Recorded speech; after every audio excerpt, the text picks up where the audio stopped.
The night another man kissed my hand was the night my boss finally looked at me. I didn't understand why those words would matter until much later, until I watched the most powerful man in New York lose his composure over something as simple as a glance. At the time, I was just trying to survive another 14-hour day. My name is Olivia Parker, and for the past 5 years, I had been the executive secretary to Ethan Moretti. If you read newspapers, you would know him as a billionaire investor.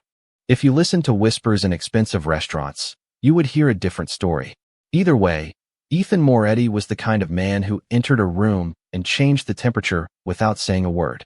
I knew because I spent more time around him than almost anyone else. I managed his schedule. I screened his calls. I remembered every birthday he forgot and every meeting he pretended not to care about. I could tell whether he was angry by the way he adjusted his cufflinks. I could tell when he was tired by how long he stared out the office windows overlooking Manhattan. I knew everything about him.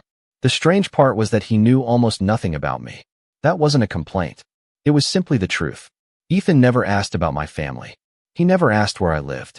He never noticed when I got a haircut or stayed 3 hours late fixing problems that would have cost him millions of dollars. In his world, I was efficient, reliable, necessary, but invisible. And for 5 years, I convinced myself that was enough. Then came the gala. The annual charity event occupied the ballroom of one of the most expensive hotels in the city. Crystal chandeliers hung overhead like frozen stars. A string quartet played near the marble staircase. Politicians mingled with executives. Old money shook hands with new money. I stood near the registration desk with a tablet in one hand and a list of last-minute schedule changes in the other. Ethan was exactly where he always was. In the center of everything. Calm, controlled, untouchable. Men twice his age waited for his approval. Women leaned closer when he spoke. Cameras followed him across the room. And yet, somehow, he still looked bored. Mr. Moretti's arrival has been confirmed, I told his security chief. His next meeting starts in 20 minutes. The man nodded. Another problem solved. Another crisis prevented before it began. Just another night. Or so I thought. I was reviewing seating arrangements when a shadow appeared beside me. You must be Olivia Parker. The voice was smooth, confident, unfamiliar. I looked up. The man standing there was tall, sharply dressed, and carrying the kind of effortless charisma that made people turn their heads. Vincent Romano. Even I recognized the name. Powerful, influential, dangerous in ways polite society never discussed openly. His smile was warm enough to make anyone lower their guard. I know who you are, I admitted. I'm not sure that's a good thing, he said with a laugh. Before I could answer, he gently took my hand and brought it toward his lips in an old-fashioned gesture that belonged in another century. The ballroom noise seemed to fade for a second. A pleasure to finally meet the woman who keeps Ethan Moretti's empire standing. I blinked. Nobody had ever described me that way before. Nobody had ever looked at me that way before. And somewhere across the ballroom, a pair of cold gray eyes lifted from a conversation and locked directly onto us. I didn't know it yet, but that single moment was about to change everything. I spent the next 10 minutes telling myself I had imagined it. Ethan Moretti had more important things to worry about than who was standing beside his secretary at a charity gala. He was speaking with senators, investors, and people whose names appeared on buildings. Meanwhile, I was trying to fix a seating issue involving a donor who suddenly wanted a different table. Life moved on. At least that was what I told myself. The problem was that Vincent Romano did not seem interested in moving on. Every time I looked up from my tablet, I caught glimpses of him somewhere nearby. Not hovering, not being inappropriate, just present, as if he genuinely enjoyed finding reasons to start conversations with me. It was strange. Men like Vincent usually noticed women who looked like they belonged in magazine covers. Women wearing designer gowns and diamond necklaces. I was wearing a navy dress I had purchased on sale 2 years earlier and sensible heels that already made my feet hurt. Yet somehow he kept finding me. You work too hard, he said when he appeared beside me again near the ballroom entrance. I almost laughed. You figured that out after one conversation? No. His smile deepened. I figured it out by watching you walk 15,000 steps in less than an hour while everyone else enjoys the party. I glanced down at my watch. He was probably not far off. Somebody has to keep things organized. And does anybody ever thank you for it? The question caught me off guard. Not because it was complicated, because I did not immediately have an answer. Vincent seemed to notice. His expression softened. That bad, huh? Before I could respond, my phone vibrated. One short message. Ethan, conference room B. 5 minutes. No greeting. No explanation. Typical. Duty calls, I said. Vincent stepped aside with an exaggerated gesture. Then I will not keep the Empire waiting. I should not have smiled. But I did. The conference room sat on the hotel's upper floor, far from the music and laughter below. By the time I arrived, Ethan was already there, standing beside the windows overlooking Manhattan. The city lights reflected across the glass like scattered gold. He did not turn around when I entered. The investor packet is finalized, I said. Your 8 o'clock meeting was moved to tomorrow morning. The governor's office confirmed attendance for next month's event. Ethan remained silent for several seconds, long enough for me to wonder why he had called me upstairs. Finally, he spoke. You seem busy tonight. I frowned slightly. It is a charity gala. Everyone is busy. His reflection shifted in the glass. I meant with Romano. The words landed differently than they should have. For a moment, I forgot how to respond. Mr. Romano was being polite. He has a reputation for being strategic. There was something unusual in his tone. Not anger. Not exactly. More like irritation wrapped in curiosity. I crossed my arms. Are you concerned about a conversation? Ethan finally turned toward me. His gray eyes were unreadable as always. That was one of his gifts. The ability to reveal absolutely nothing. I am concerned about distractions. There it was. The familiar wall between us. 5 years reduced to a professional warning. I nodded once. Understood. Something flickered across his expression. So quickly I almost missed it. Then it vanished. Good. The meeting ended 2 minutes later. No emergency. No crisis. No reason for me to have been called upstairs at all.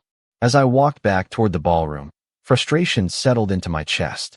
I had spent years convincing myself I was invisible. Tonight had proven I was not. At least not to everyone. When the elevator doors opened, Vincent Romano was waiting outside holding 2 glasses of sparkling water. He offered one to me with a grin. There you are.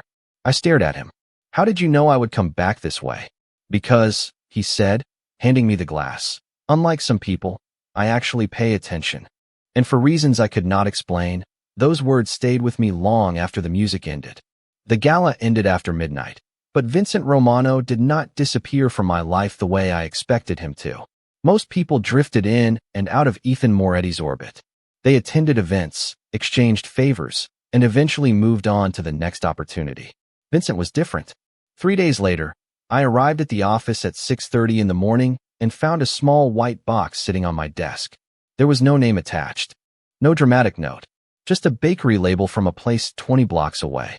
Inside was a lemon pastry and a simple card that read, "For the woman who never has time for breakfast." I stared at it for a full minute before shaking my head. The frightening part was not that he had sent it. The frightening part was that he was right. I usually skipped breakfast. By 9 o'clock, I had already handled 17 emails, rescheduled 2 meetings, solved a problem involving a delayed shipment, and prevented a scheduling conflict that would have cost someone a fortune in embarrassment. Ethan moved through the morning exactly as he always did. Focused, efficient, untouchable. If he noticed the pastry on my desk, he said nothing. Around noon, I received another surprise. A delivery. Not flowers. Not jewelry. A hardcover first edition of a business strategy book I had mentioned during a conversation at the gala. I remembered the discussion because it had lasted less than 3 minutes. Somehow Vincent had remembered every detail. I ran my fingers across the cover and felt something strange settle in my chest.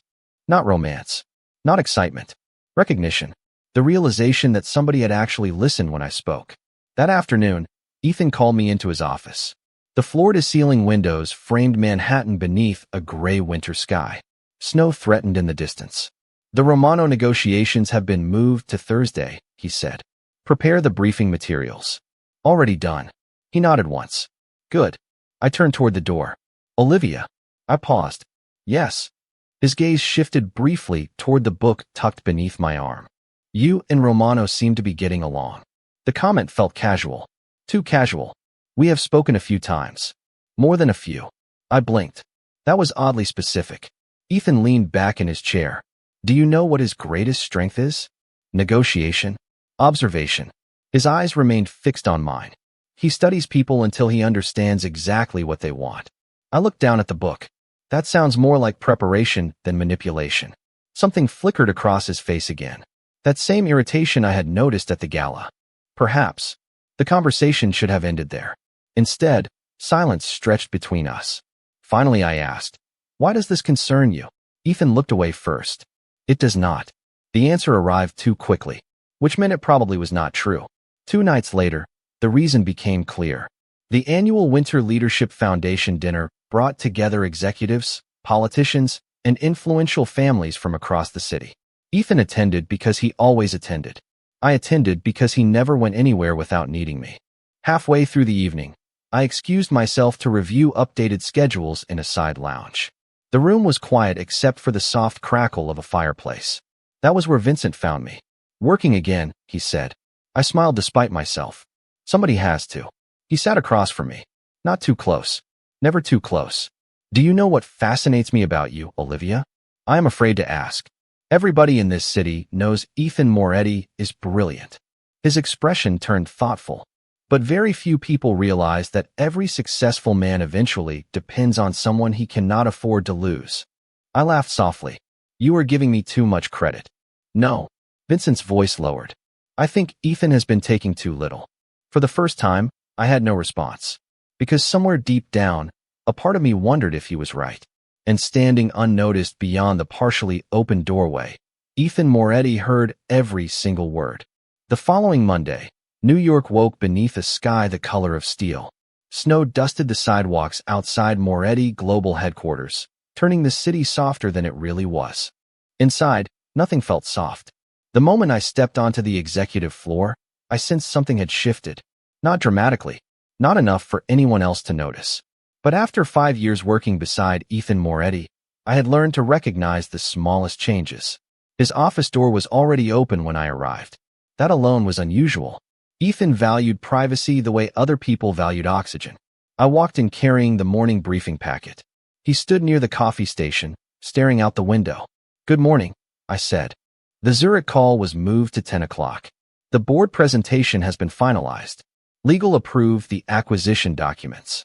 Normally, he would have acknowledged the information immediately. Instead, he remained silent for several seconds. "Cancel lunch." I blinked. "You have 3 lunch meetings." "Then cancel all 3. "Are you sure?" His jaw tightened slightly. Did I stutter? The sharpness caught me off guard. Ethan almost never lost patience with me. Employees, investors, competitors, yes. Me, rarely. "No," I said quietly. "I will handle it." As I turned toward the door, his voice stopped me. "And Romano is attending Thursday's negotiations." I paused. "I know. You seem pleased." My hand tightened around the folder. There it was again. That strange undercurrent in his voice. Should I be unhappy? Ethan looked directly at me. For one brief moment, something unreadable passed through his eyes.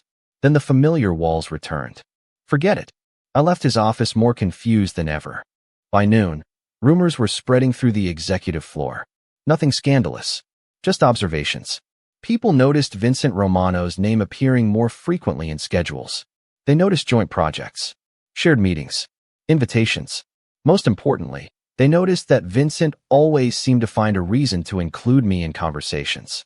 3 days later, the negotiations took place in one of Ethan's private conference rooms overlooking the Hudson River. The room smelled faintly of espresso and polished wood. Winter sunlight reflected off the water outside. I sat near the end of the table, taking notes while executives discussed numbers large enough to change industries. Vincent arrived exactly on time. Confident, relaxed, effortlessly charming. He greeted everyone by name before taking his seat, including me. "Olivia." His smile appeared instantly. "You look tired." Several executives glanced in my direction. Heat crept into my cheeks. "Thank you for the observation." That was concern, not criticism. A few people laughed softly. Even I smiled. Across the table, Ethan did not. The meeting continued. Hours passed. Contracts were reviewed. Projections were debated. Coffee was consumed at an alarming rate. Yet somehow Vincent kept pulling attention toward me. Not inappropriately. Not flirtatiously. Simply naturally. When someone asked a question about scheduling logistics, Vincent turned toward me. "Olivia already solved that issue last week." When another executive praised Ethan's efficiency, Vincent added, That is because she prevents disasters before they happen. Each comment was small, harmless, but together they created something dangerous. Visibility. For years I had operated behind the curtain. Suddenly, someone was pulling me into the spotlight. During a break, I stepped onto the outdoor terrace to clear my head. Cold air immediately stung my cheeks. The city stretched around me in every direction. A few moments later, the door opened behind me. I expected Vincent. Instead, Ethan stepped outside. Neither of us spoke at first. Snowflakes drifted lazily across the river below. Finally, he broke the silence. "He is making you famous." I laughed softly. "I think that is an exaggeration." "No." His gaze remained fixed on the skyline. "It is deliberate." "Why does that bother you?" The question escaped before I could stop it. Ethan turned toward me slowly. For a second, I thought he might actually answer. Really answer.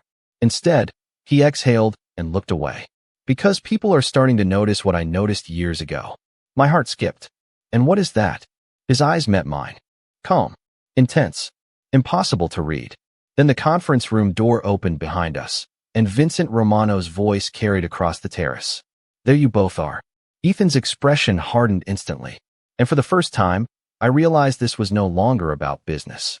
After that afternoon on the terrace, something changed. Not in the dramatic way movies pretend it happens. There were no declarations, no confrontations, no grand gestures. The change was quieter than that, more dangerous. It started with small things. Ethan began calling me directly instead of sending messages through assistants. He started asking whether I had eaten lunch during long meetings. Twice in the same week, he canceled late-night appointments and told me to go home before 9 o'clock. If anyone else had done those things, I would have considered them normal. Coming from Ethan Moretti, they felt almost unreal. The problem was that Vincent Romano noticed the change too. One Friday evening, I was finishing reports when my office phone rang. "Tell me you are not still working," Vincent said the moment I answered. I glanced at the clock. 8:43. "I am still working." He groaned dramatically. "That should be illegal." A laugh escaped before I could stop it. Across the glass wall separating our offices, Ethan looked up from his desk. His attention shifted toward me immediately. "What are you laughing at?" Vincent asked. "Nothing." That sounded suspiciously like happiness. I rolled my eyes. "Do you always interrogate people like this?" "Only the interesting ones." The conversation lasted less than 5 minutes, but when I hung up, Ethan appeared in my doorway. "Romano?" he asked. "Yes." His expression became unreadable. "Does he call often?" The question surprised me. "Sometimes." Ethan nodded slowly. "I see." Then he walked away without another word. The following week brought another charity event. Another ballroom. Another room filled with powerful people pretending they were not measuring each other. I arrived early to coordinate schedules and guest arrivals. Everything seemed normal until Vincent entered carrying a single white rose. Not a bouquet, just one flower. Elegant, simple, thoughtful. "Before you panic," he said, noticing my expression, "it is not romantic." That is reassuring. It is a thank you.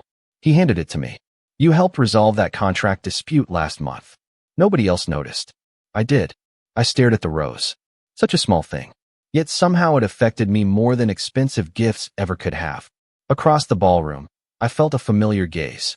Ethan stood speaking with a group of investors.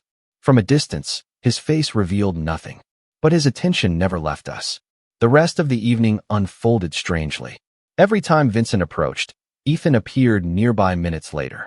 Every time I spoke with another guest, Ethan somehow found a reason to include himself in the conversation. At one point, I was discussing nonprofit funding with a senator's wife when Ethan interrupted to ask about a scheduling update that absolutely could have waited until morning. By midnight, even I could not ignore the pattern anymore. Neither could Vincent. He found me near the balcony overlooking the city. Snow drifted through the darkness beyond the glass. "He is watching you." I nearly choked on my champagne. "That is ridiculous." Vincent smiled. "Olivia." His voice softened. "I negotiate billion-dollar deals for a living. Reading people is my profession." I looked away. "You are imagining things." "Am I?" Before I could answer, Ethan appeared beside us. Perfect timing. Almost too perfect. "There you are," he said. His attention settled entirely on me. Not Vincent. Me.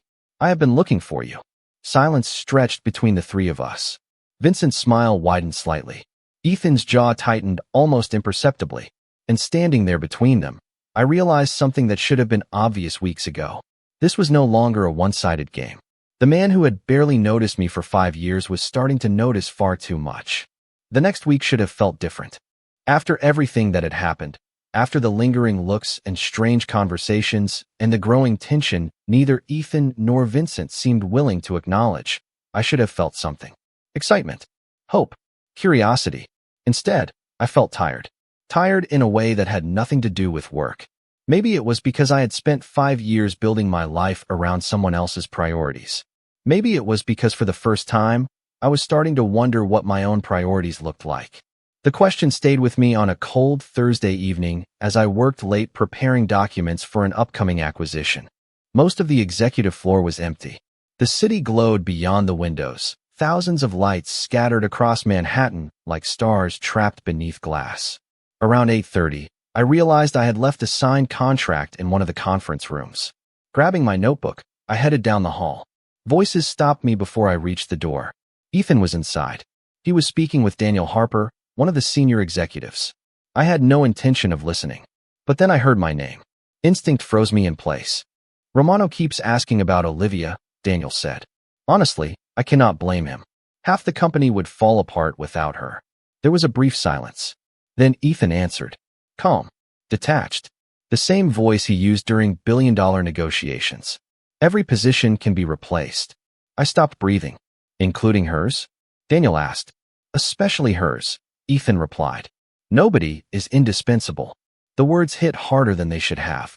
Not because they were cruel. Because they sounded honest. Brutally honest. 5 years. 5 years of loyalty. 5 years of canceled vacations, late nights, impossible schedules, and personal sacrifices. 5 years of believing that maybe, somewhere beneath the walls and distance, Ethan appreciated what I did. And with one sentence, he erased all of it. Replaceable. I backed away from the door before either man could see me. My hands felt numb. My chest felt hollow. The strange thing was that I did not cry. I thought I would. Instead, a calm settled over me. The kind of calm that arrives when a difficult truth finally becomes impossible to ignore. I returned to my desk, opened my laptop, stared at the screen for several minutes. Then I began updating my resume. By 10 o'clock, I had finished.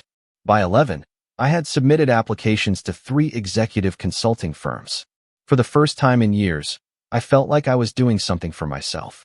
The following morning, Ethan noticed immediately. You seem quiet. I looked up from my computer. I am working. His eyes narrowed slightly. You always work. Then nothing has changed. Something clearly felt off to him. But for once, I did not help him solve the mystery. Let him wonder. Let him feel uncertain. I had spent years adapting to his moods. He could spend a few days adapting to mine. That afternoon, Vincent called. The moment I heard his voice, something inside me loosened. Not because I needed saving. Because he spoke to me like I mattered. You sound exhausted, he said. Long week. Do you want to get coffee? The offer was simple. No pressure. No agenda. Just coffee. I stared out the window at the falling snow. Maybe. His laugh was warm. That is the most hopeful maybe I have ever heard. After we hung up, I looked across the office floor. Ethan stood inside his glass office reviewing reports. Powerful. Respected. Untouchable. For years I had built my world around that man. But now, every time I looked at him, I heard the same sentence repeating inside my head. Nobody is indispensable. Especially hers. And for the first time in 5 years, I started wondering what would happen if I actually walked away. I submitted my resignation on a Tuesday morning at exactly 8:15. Not because I wanted to be dramatic. Not because I wanted revenge. Simply because I was tired of building my entire life around a place that could continue without me. The letter sat on Ethan's desk for less than 30 seconds before he called my office. Come in. 2 words. Flat. Controlled. Dangerous only because of how calm they sounded. I walked into his office carrying my tablet and a notebook, just like I had every day for 5 years. The city stretched beyond the windows behind him, covered in fresh snow. Ethan stood beside his desk, holding the resignation letter in one hand. What is this? He asked. A resignation. I can read, Olivia. His eyes lifted to mine. Why? I had prepared for anger. I had prepared for disappointment. I had not prepared for confusion. Real confusion. Because it is time. Time for what? Time for me to do something else. Silence settled between us. Heavy. Uncomfortable. Ethan placed the letter down carefully. Too carefully. Are you unhappy here? The question almost made me laugh. 5 years. 5 years, and he was asking that now. Does it matter? His jaw tightened. Yes. The answer came instantly. I stared at him. For the first time, he looked like a man who genuinely did not understand what was happening. You said nobody is indispensable. The moment the words left my mouth, I saw recognition flash across his face. Then regret. Fast enough that most people would have missed it. I did not. Olivia. His voice lowered. You heard that conversation. I did. You misunderstood. Did I? He opened his mouth, then stopped. Because there was nothing he could say. I had heard the words exactly as he spoke them.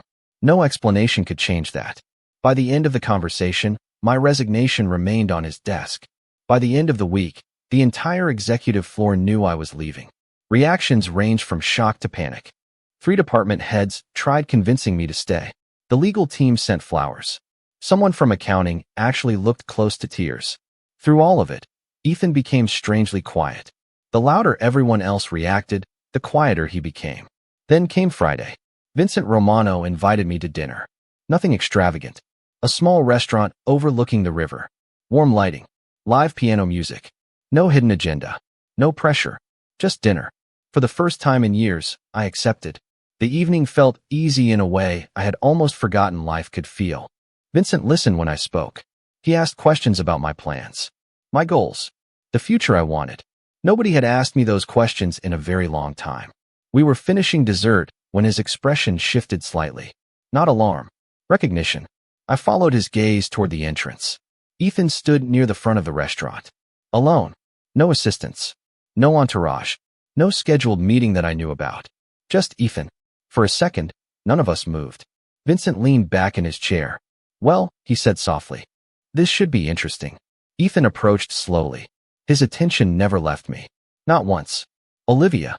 Hearing my name in his voice felt different tonight. Less like an instruction. More like a request. I stood. What are you doing here? He looked at Vincent briefly before returning his focus to me.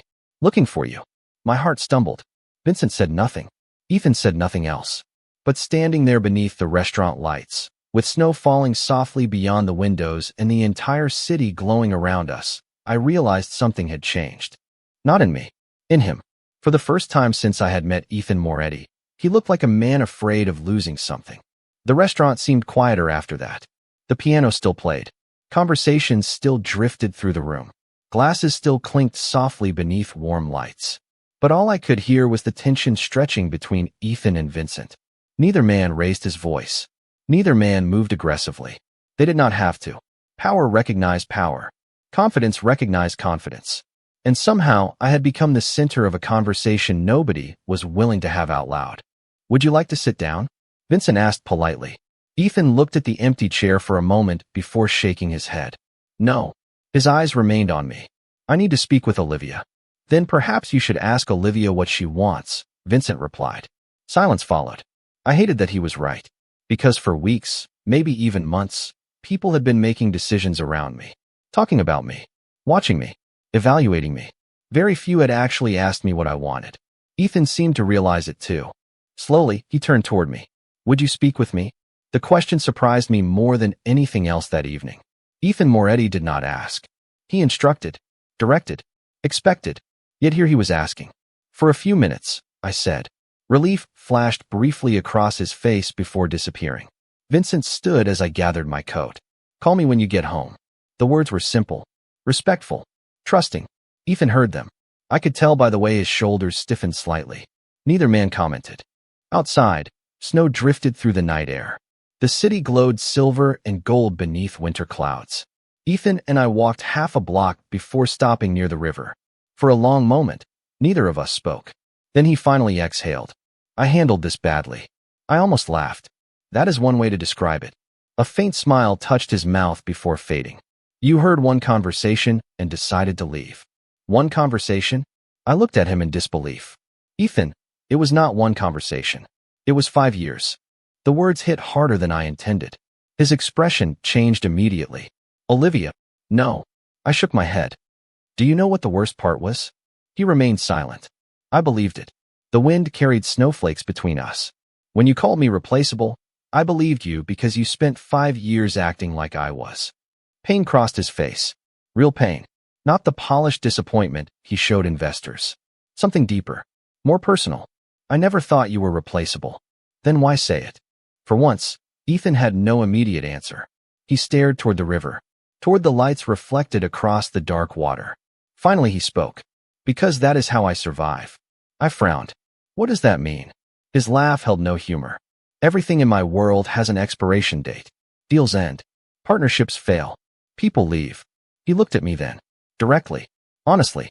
I convinced myself that if I treated everyone as replaceable, losing them would not matter. My chest tightened. Did it work? Another silence. Longer this time. Then he shook his head. No. The single word carried more truth than anything he had said in years. Snow settled across the shoulders of his dark coat. Around us, the city continued moving. Taxis crossed intersections. Ferries moved across the river. Life continued as if nothing important was happening. But everything felt important. Ethan stepped closer. Not enough to invade my space. Just enough that I could see the exhaustion in his eyes. When you resigned, I could not focus. His voice dropped lower. Every meeting felt wrong. Every room felt wrong. I kept reaching for my phone to call you before remembering you were leaving. My heart betrayed me by softening. Ethan, I am not asking you to stay. The statement surprised me. You are not. He shook his head. No. His gaze never left mine. Because if you stay, it should be because you want to. Not because I need you. For the first time all evening, neither of us spoke. We simply stood there while snow drifted around us. Then my phone vibrated. A message from Vincent. Hope you made him work for it. I stared at the screen before laughing despite myself. Ethan raised an eyebrow. Romano. Yes. To my surprise, he smiled. A real smile. Brief. Genuine. And somehow that frightened me more than anything else. Because for the first time since I had met him, Ethan Moretti was no longer hiding behind power. He was standing in front of me as only a man. And I had no idea what I was going to do next. 3 weeks later, my last day arrived. The date had been sitting on my calendar for months, quietly approaching while I pretended not to notice. Outside, winter still held New York in its grip. Gray skies stretched above the city. Snow rested along sidewalks and rooftops. Inside Moretti Global, everything looked exactly the same, which somehow made leaving harder. I spent the morning clearing files, organizing transition notes, and answering questions from people who suddenly seemed unable to function without me. The irony was almost funny. For years, nobody noticed how much I did. Now everyone noticed. Around noon, the legal department brought cupcakes. The finance team sent flowers. Someone from operations actually hugged me hard enough to wrinkle my jacket. Through all of it, Ethan remained invisible. By 3 o'clock, I still had not seen him. Part of me was relieved. Another part felt disappointed. I hated that second part. At 4:45, I placed my office key card on the desk and closed my laptop for the final time. The screen went dark. 5 years reduced to a black reflection staring back at me. I picked up my coat and walked toward the elevator. The executive floor was unusually quiet. Most people had already gone home. The elevator doors opened with a soft chime. Just as I stepped forward, a familiar voice stopped me. Olivia. I turned. Ethan stood at the far end of the hallway. No suit jacket. No phone in his hand. No carefully controlled executive mask. Just Ethan. For a moment, neither of us moved. Then he crossed the distance between us. You were going to leave without saying goodbye. I smiled sadly. I already said goodbye. He shook his head. Not to me. The words settled between us. Honest. Uncomfortable. Real. I looked down briefly before meeting his eyes again. What would you like me to say? Ethan exhaled slowly. That you are angry. I was. That you hate me. A laugh escaped before I could stop it. No. I never hated you. Something softened in his expression. Good. We stood there for several seconds, surrounded by the quiet hum of the building. Finally, he reached into his coat pocket and handed me a small envelope. What is this? I asked. Open it. Inside was a single sheet of paper. Not a contract. Not a business proposal. Just a handwritten letter. I looked up in surprise. Ethan hated handwriting anything. You wrote me a letter? Apparently, I am capable of growth. I smiled despite myself and began reading. The words were simple. No dramatic speeches. No promises. Just an apology. For not noticing. For taking me for granted. For mistaking reliability as permanence. By the time I reached the final sentence, my vision blurred slightly. Thank you for teaching me that people are not valuable because they stay. They are valuable because they choose to. I folded the letter carefully. You really wrote this. 3 drafts. I laughed again. That explains the neat handwriting. For the first time in years, Ethan looked completely at ease. Not powerful. Not intimidating. Human. What happens now? He asked quietly. I considered the question. Then I looked around the office that had shaped so much of my adult life. Now I leave. Something flickered across his face. Loss. Acceptance. Respect. And after that, I smiled. After that, I decide what I want. He nodded slowly. This time there was no argument. No attempt to convince me otherwise. Because he finally understood. My future belonged to me. Not to him. Not to Vincent. Not to anyone else. As I stepped into the elevator, Ethan called my name one last time. Olivia. Yes. A small smile touched his face. Whatever you choose next, make sure it is something worthy of you. The doors began to close. The last thing I saw was Ethan standing alone in the hallway, no longer trying to hold on to me. And somehow, that was the moment I knew he finally had. People think power is about possession, about control, about making others stay. But sometimes the strongest thing a person can do is open their hand and trust that if something truly matters, it will find its way back on its own.